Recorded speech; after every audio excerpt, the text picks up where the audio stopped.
تحفظ دین کا کارواں رواں دواں، علماء کا ساتھ دو آؤ سب کے سب۔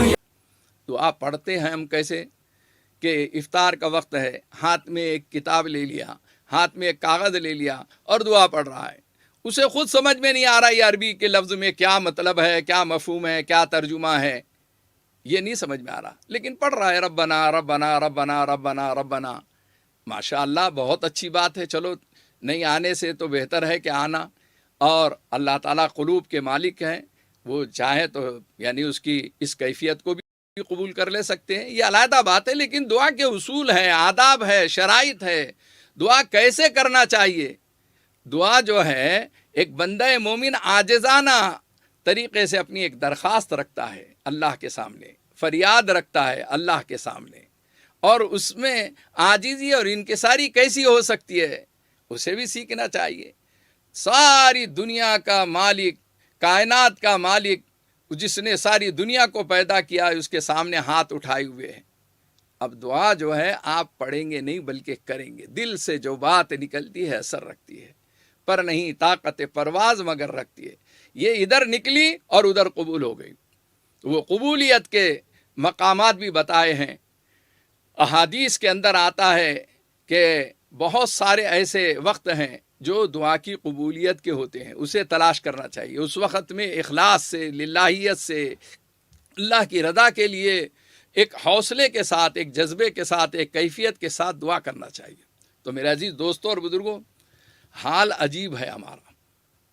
مسجدوں میں ہم جب آتے ہیں تو ہم دیکھتے ہیں کہ 40 سالہ نمازی ہے، 50 سالہ نمازی ہے، اس سے پوچھئے کہ امام صاحب کے پیچھے آپ آمین آمین برسوں سے کہہ رہے ہیں، کس چیز پر آمین کہتے ہیں آپ؟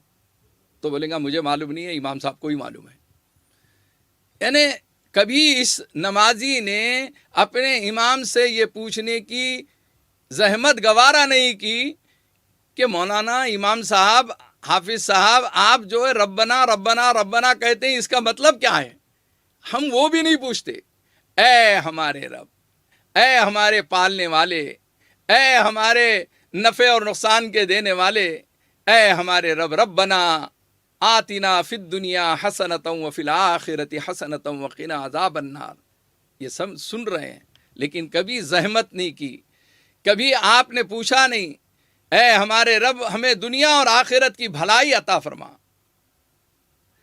اور یہ نہیں بلکہ بہت ساری دعائیں۔ اب آدمی جو ہے آمین آمین آمین کہنے کا عادی ہو گیا۔ اچھا دعا کر کے جب نکلتا ہے باہر، اس سے کوئی پوچھے کہ آپ نے کیا مانگا؟ بولے معلوم نہیں، امام صاحب جو پڑھ رہے تھے تو میں نے آمین بول دیا، سب آمین بول رہے تھے اس لیے میں نے آمین بول دیا۔ تو ہمارا معاملہ یہ ہے کہ ہم رواج کے غلام ہیں، رسموں کے رواج کے غلام ہیں، سب آمین بول رہے ہیں اس لیے ہم آمین بول رہے ہیں۔ کوئی کیفیت کے ساتھ دعا ہم کرتے نہیں ہیں۔ دعا کے سلسلے میں آمین آمین کہنا، اب ایک مسجد میں جانے کا اتفاق ہوا، آپ ظاہر ہے کہ وہاں پر ہم ایک جگہ پر قیام کیے ہوئے تھے، قیام گاہ سے مسجد میں گئے، میں نے دیکھا کہ 4-5 نمازوں میں امام صاحب جو دعا کر رہے ہیں تو وہ ادھوری دعا ہے۔ اس کے بعد میرے دل میں آیا کہ علیحدہ انہیں تنہائی میں لے کر ان سے پوچھوں، ان سے یعنی انہیں کوئی مشورہ دوں، نصیحت کروں۔ تو میں نے انہیں تنہائی میں لے جا کر جو ہے ان کو سمجھانے کی کوشش کیا۔ بڑا دلچسپ بات، بڑی دلچسپ بات ہے، بڑا دلچسپ واقعہ ہے، اور یقیناً جو ہے بے تکلفی میں آدمی بعض وقت یہ ایسی اظہار بھی کر لیتا ہے۔ میں نے کہا کہ امام صاحب میں 3-4 نمازیں آپ کے پیچھے پڑھ رہا ہوں، آپ دعا کرتے ہیں ربنا اغفر لی ولی والدیا، ربنا اغفر لی ولی والدیا، یہ تو بہت اچھی بات ہے، کیا آگے کیوں نہیں بڑھتے؟ تو آپ کو تعجب ہوگا، آپ نے کبھی یہ غور کیا کہ اس کے معنی کیا ہے؟ ربنا اغفر لی، اے اللہ میری مغفرت فرما، ولی والدیا، اور میرے ماں باپ کی مغفرت فرما، اور سارے مصلی آمین آمین آمین بول رہے۔ امام صاحب نے اپنی مغفرت کروا لیا، اپنے ماں باپ کی کرا لی، اور آپ کو بول دیا کہ آپ اپنے ماں باپ کے لیے کرنا ہے کرو، نہیں کرنا ہے مت کرو۔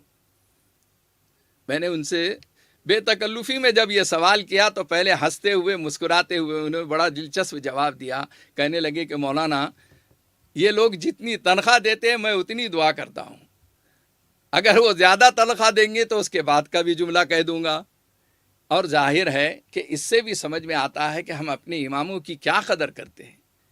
1000 2000 5000 کے اندر جو ہے تنخواہیں کیسے آپ کے پاس گزر بسر ہو سکتی اتنے میں؟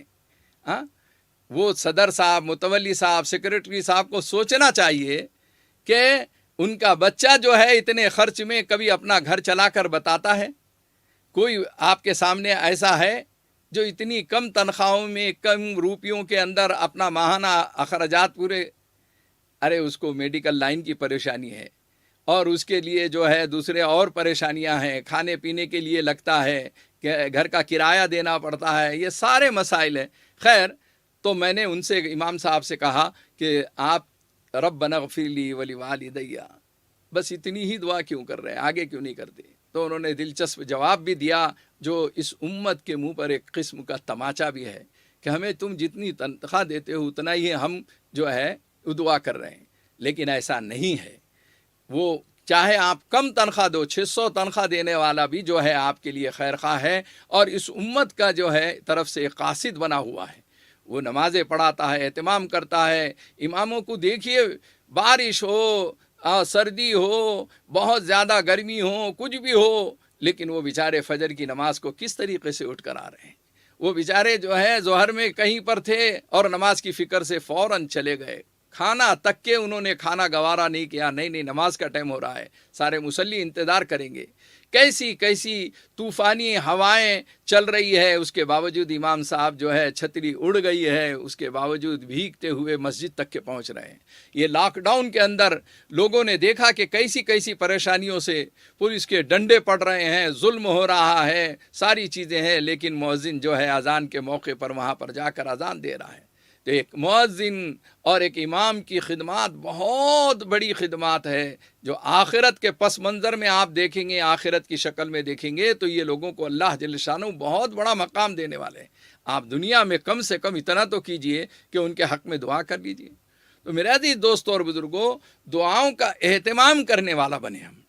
دعاؤں کا اہتمام کیسے ہو سکتا ہے؟ ابھی تو ہم کو دعا کرنا ہی نہیں آ رہا ہے، ہم دعا پڑھنے والوں میں ہی ہمارا ذہن ہے. تو اللہ کے رسول صلی اللہ علیہ وسلم تشریف فرما ہیں، صحابہ اکرام رضوان اللہ علیہم اجمعین آپ کے سامنے موجود ہیں. دربار رسالت میں میرے آقا صلی اللہ علیہ وسلم نے فرمایا تمام صحابہ کو مخاطب کر کے کہ اللہ جل شانہ کو وہ بندہ مومن بہت زیادہ پسند ہے جو اپنی دعاؤں میں آنکھ سے آنسو بہاتا ہے، جو رو رو کر دعائیں کرتا ہے. میرے آقا صلی اللہ علیہ وسلم نے فرمایا کہ اللہ کو وہ بندہ مومن بہت پسند ہے. اب ان مصلیوں سے پوچھئے، آپ میری ماں اور بہنوں اور میرے بھائیوں، میرے نوجوانوں، آپ غور کیجئے، استفتی قلبک، اپنے دل سے فتویٰ حاصل کرو کہ کیا ہم اس کیفیت کے ساتھ اللہ کے سامنے دعا کرتے ہیں؟ ہمارے آنکھ سے آنسو کبھی جاری ہوتے ہیں؟